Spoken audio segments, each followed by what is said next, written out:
Alors bonjour à tous et bienvenue dans cette nouvelle vidéo. Alors aujourd'hui je suis au top du top, très content et je pense que l'ancien propriétaire aussi parce qu'il attendait cette vidéo, hein, on avait déjà discuté un petit peu. Et donc aujourd'hui on discute donc de la M4 et j'ai pris la M4 compétition quitte à faire, elle a un cran de plus. Donc voilà, au niveau puissance, au niveau de quelques équipements et voilà quoi. Donc on va faire le tour de véhicule vite fait parce que bon, pour ceux qui regardent la vidéo des M4 compétition, ils savent ce que c'est, hein. Je pense qu'il n'y a pas besoin de faire un descriptif de tout ce qu'il y a dessus. Voilà, elle est déjà pas trop mal équipée, on va dire. Donc voilà. Là on a la lame en carbone à l'avant. Le petit M4 là, sympathique. Ça c'est pour les rétroviseurs, ça. Les petites coques. Voilà. Là le toit magnifique là. Le petit aileron bien sûr. Le petit diffuseur avec les échappements alpha. Donc échappement alpha. Donc voilà, qui a été remis avec le petit diffuseur, donc magnifique. Donc sur ce modèle là, bon bah on a ces jantes hein, spécifiques qui sont comme ça. Là on est monté en Michelin Pilot Sport 4S qui vont pas trop mal à chaud. Les freins d'origine, donc à part ça est d'origine, moteur d'origine, un petit M4 ici pour le rappeler. Donc voilà, très belle voiture, très belle voiture. Donc pour l'intérieur après, l'intérieur pareil, hein, on a des petits trucs spécifiques à la compétition hein, que vous connaissez, hein, parce que ceux qui regardent les vidéos, enfin la vidéo, parce que la vidéo, bah, ils savent, ils en ont déjà une ou ils vont sûrement acquérir d'une voiture comme ça. Donc voilà, pour l'intérieur, donc les petits sièges avec les petits trous là. Les petits trous c'est pour quand le passager de derrière il s'ennuie là, il peut venir caresser un peu, chatouiller le conducteur ou le passager. Donc voilà.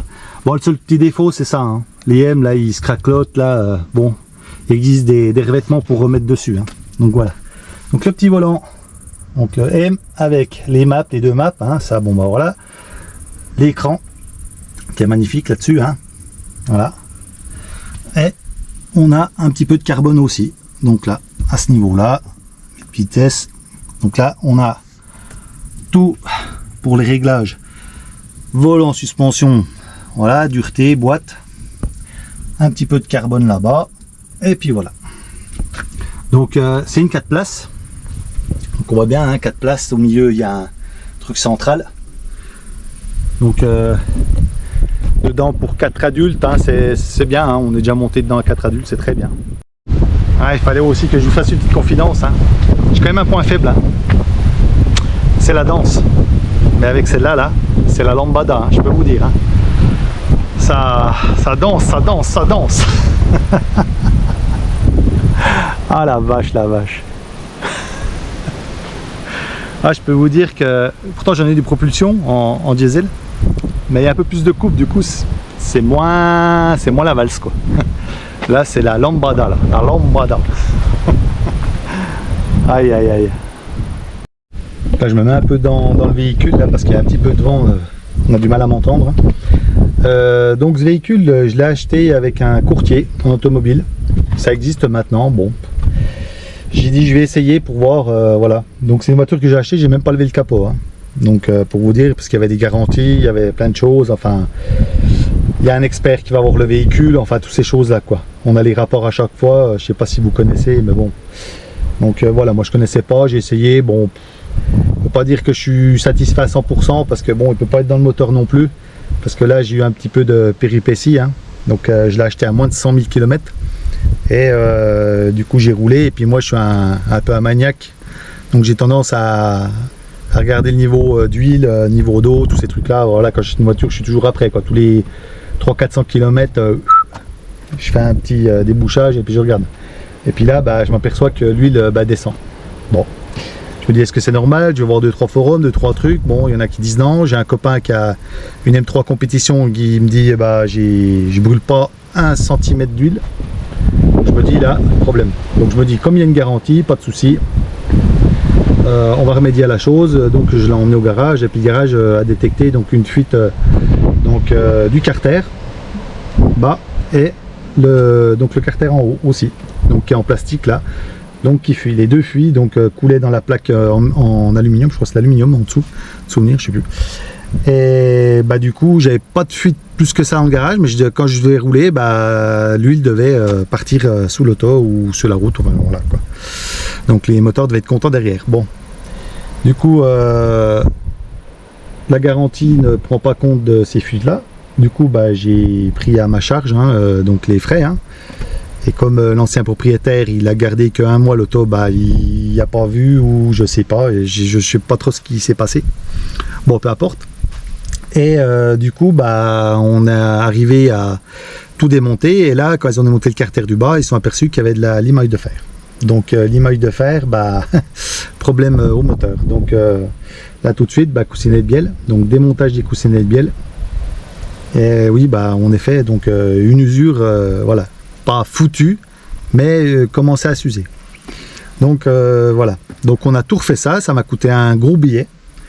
Mais depuis que tout est refait, bon bah les coussinets, vidange, enfin voilà, tout ce qu'il y avait à faire dessus, les joints, les trucs, bon bah à ce coup là j'ai plus de perte d'huile, elle ne fait plus l'huile, là je suis à 8000 km et j'ai pas remis d'huile, donc ça se passe très bien.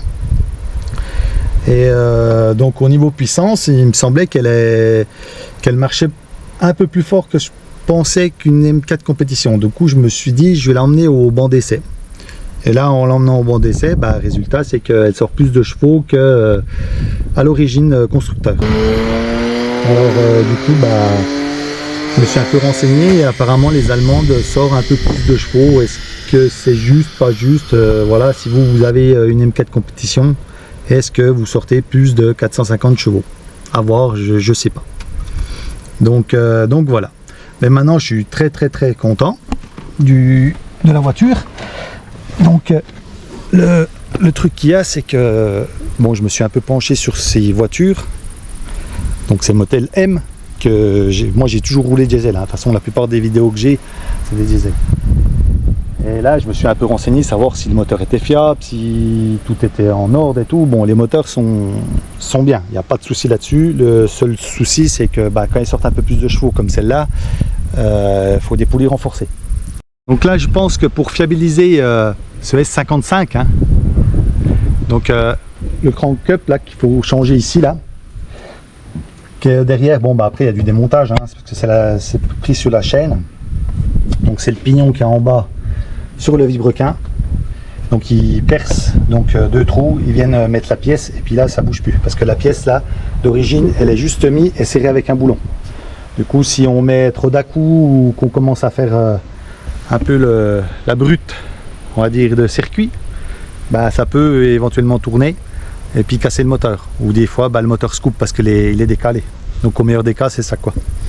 Donc voilà, donc il y a ces deux durites là aussi là qui sont en plastique, il y en a qui les mettent en carbone, j'ai vu aussi en inox chez les Américains, ils mettent en inox. Donc voilà,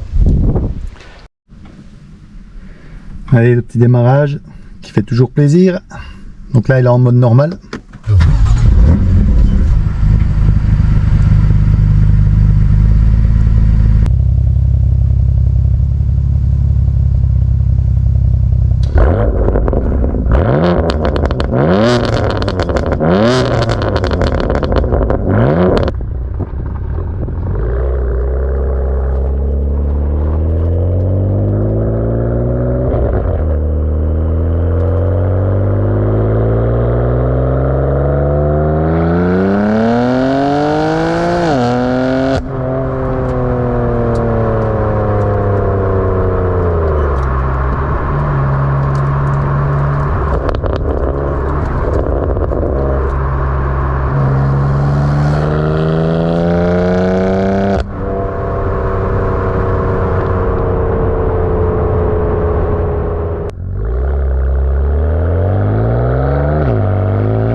Donc voilà, cette vidéo se termine.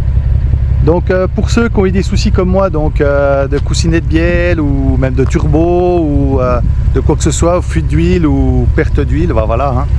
Bah, n'hésitez pas de les mettre dans les commentaires, comme ça on peut voir chacun ce qu'il y a eu avec la voiture et savoir si au niveau des bandes de puissance d'origine sort plus de 450 chevaux. Ça j'aimerais bien y savoir parce que pour l'instant j'ai pas eu trop de retour là-dessus, donc à voir quoi, si c'est préparé ou pas, et puis je veux pas la rebrancher pour payer savoir si elle est préparée ou pas, j'en sais rien, je l'ai acheté comme ça, donc du coup voilà.